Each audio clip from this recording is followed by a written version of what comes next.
Hello everyone, this is Vanessa with Our World Our Way, and I'm coming to you today to give you a review of the two hostels that Jetta and I stayed in when we first arrived in Ecuador. The first is Colonial House in Quito, Ecuador, and the second is Hostel Nucachapa in Guayaquil, Ecuador. So to start off with, what you're seeing here is the entrance to the top level floor of the hostel, Colonial House in Quito. When we first arrived, they took us up to the top floor, so we were very secure.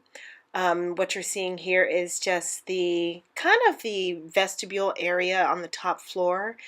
Entering here is the kitchen area. They actually have a kitchen on the top floor as well as the bottom floor of the hostel. Never used this kitchen because it wasn't all that clean, at least not my kind of clean. But they did have a microwave, a little toaster oven, a lot of cups and utensils and things like that for you to use. There was a 2-burner hot plate. There was purified water there, so that was good, so it was safe to drink that, although I still boiled my water. There was spices and things that people could share. Like I said before, we didn't really use it.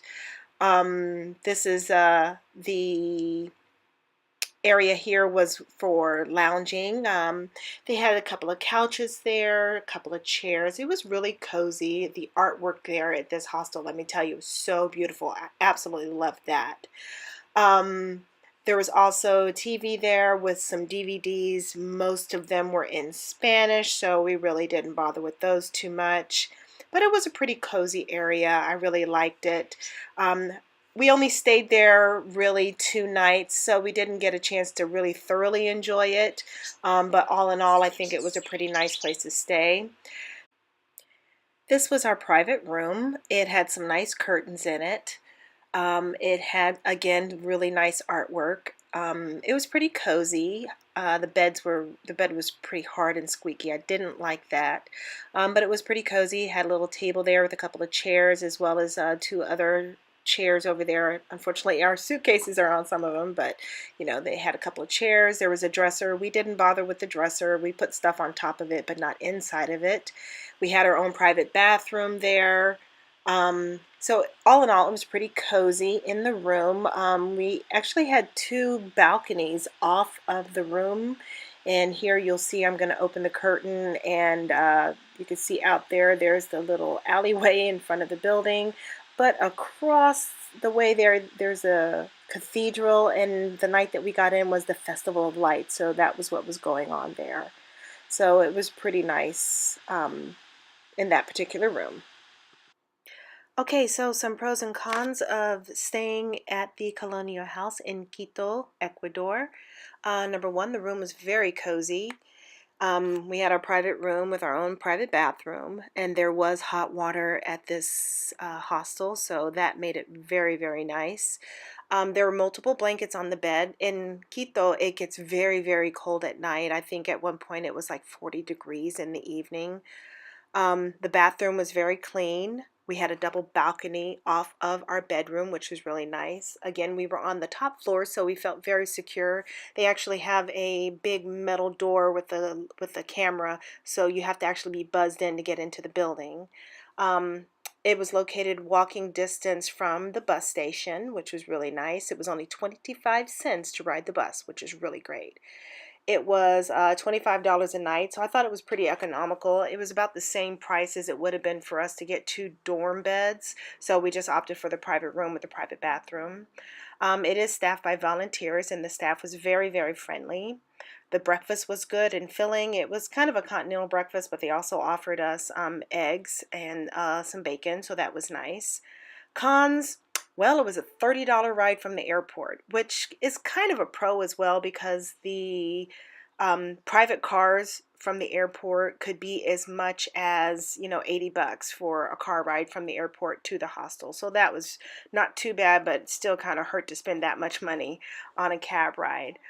It was up a very, very steep hill. So one thing you should know about Quito is that it is very high elevation. So that walking up that big hill to get back to the hostel can be very, very taxing. There's no AC and also there's no heat, but at the time that we were there, it was considered winter time, so it really wasn't that bad. It didn't get too terribly hot during the day, but in the evenings it got very cold, like 40 degrees, like I said before, so not having heat is kind of difficult to deal with. The shower head in the bathroom is directly over your head, so when you take a shower, you have to kind of lean back so that you don't get your head wet. You definitely don't want to get any of that water in your mouth. The beds were hard and squeaky, so every time you move, you and your partner in the bed, if you share in the bed with somebody, is going to hear it and feel it. It's a very noisy area, a lot of deliveries to other buildings at all hours of the night, not to mention an annoying dog that barked all night long, it seemed. But other than that, I have to say it was a pretty nice place. The people, as I said, were very friendly. It was very accommodating. We had a really nice time there. We didn't stay there long, but our stay there was pretty nice. I would definitely recommend it, and I would probably give it about an 8.5 out of 10.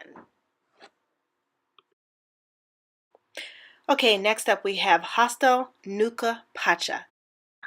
This was in Guayaquil. So what you're seeing here is the dorm room that Jetta and I stayed in. We opted to get a dorm room instead of a private room so we could see the difference. This one was a 6-bed dorm room, and it was a mixed dorm, so there were guys and girls in the room. The 2 beds over there in the corner, you can see that's where Jetta and I actually were sleeping. Um, it was hot. There's no AC, unfortunately. But we didn't feel, insecure or anything. It was pretty good there. The lockers here, you can see they're very big lockers. They're big enough to hold a huge suitcase. So that was a plus. Even though it was really hot, there were really big fans. You can see right here, those are the fans that were in the room. So all in all, it was pretty decent there. So since we were staying in a dorm room, we did not have our own bathroom. So this is the bathroom that was closest to our dorm. Unfortunately, there was no hot water, but fortunately, since it was so hot there, like in the 80s, the water didn't seem all that cold. So this was the bathroom. At one point, it got kind of nasty in there. Somebody tracked a bunch of mud in, but, I let them know that it was dirty and they cleaned it up right away. So that was pretty good.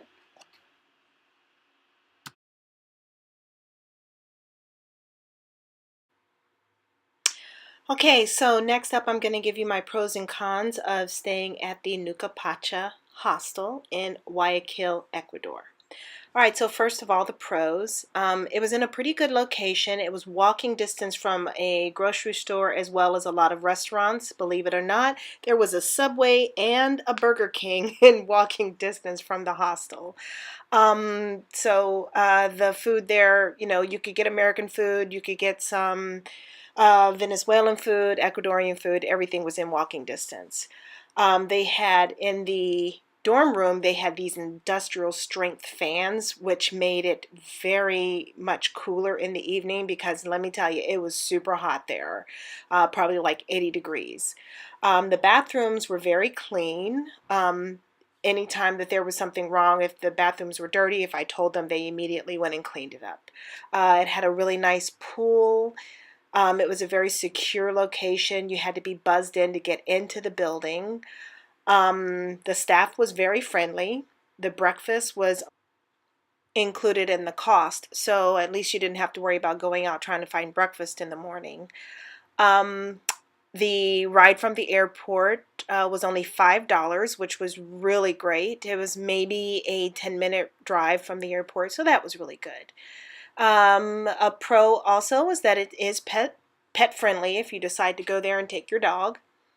The cons, there's no AC. It was so hot, so very hot. But thankfully, you have the industrial strength fans in the dorm room, which kept things a little cooler for you. The beds were very hard in the dorm room. Didn't like that at all. They were hard, and I did not care too much for sleeping on bunk bed. The first night there, the other tenants that were in the hostel were so incredibly loud until like 3 o'clock in the morning. It was ridiculous, playing their music, jumping in the pool, kids running all over the place, dog barking. Very, very annoying. So even though I put pet friendly as a pro, it was also a con because there was a dog that actually stayed there at the hostel who kept trying to steal our stuff. I mean, at one point he walked up to the people who were sitting at the pool and stole their hat and would not give it back. Every time he came over near me and Jetta, we both looked at him and just like, no, because he kept trying to take her glasses. He tried to take, at one point, tried to take my laptop, which is crazy. I booked our stay using Hostel World, and when you use Hostel World with some of the hostels, you actually have to put down a deposit. Well, originally we had booked a private room, but decided before we arrived that we wanted to switch to a dorm room, and I emailed the property and they said it was fine, that they went ahead and changed the room. However, they did not tell me when they changed the room that the deposit that I placed on Hostel World would not transfer over to the second room. So when we arrived, we found out that the small deposit, it was $12, but still, the small deposit that I put on the room did not transfer over to the other type of room that we chose to stay in. So that was not very good. The staff was very friendly and did what they could to make up for the cost by giving us some extra bottles of water, so that was nice. But for that reason, I probably would not stay there again because that was pretty annoying. There was a burning smell in the air almost the entire time that we were there. It kind of smelled like somebody burnt up some corn or something. So it was really smelly. There was a lot of smoke everywhere. So I know that wasn't the fault of the hostel, but it still made it so that our stay there wasn't as enjoyable as we would have liked. But all in all, the stay wasn't bad. The people there were super friendly, helped me with my Spanish, so that was nice. Don't bother asking them where's a good place to eat because they really don't know. They all bring their own food there. They did have a kitchen on the property that we had were able to use if we chose to. So the people who work there pretty much come in and bring their own lunch, so they don't eat out at the restaurants. But like I said earlier, there was food places that were in walking distance from the hostel, so it wasn't that difficult to find something to eat. So on a scale of 1 to 10, I would probably give this property all in all about an 8, 8.5. The security level really made us comfortable, being that you had to be buzzed in to get into the property. So that really makes a big difference there. If I was going to advise anybody about staying there, I would tell you to definitely get a private room. Do not opt for the dorm rooms. I'm not a fan of dorm rooms. If I have my choice, I will never stay in another dorm room. Thank you so much for tuning into our video today. Don't forget to like, subscribe, and share, and please check out our website at www.ourworld-ourway.com. Remember to live, love, laugh, and thrive. Oh wow, 2017.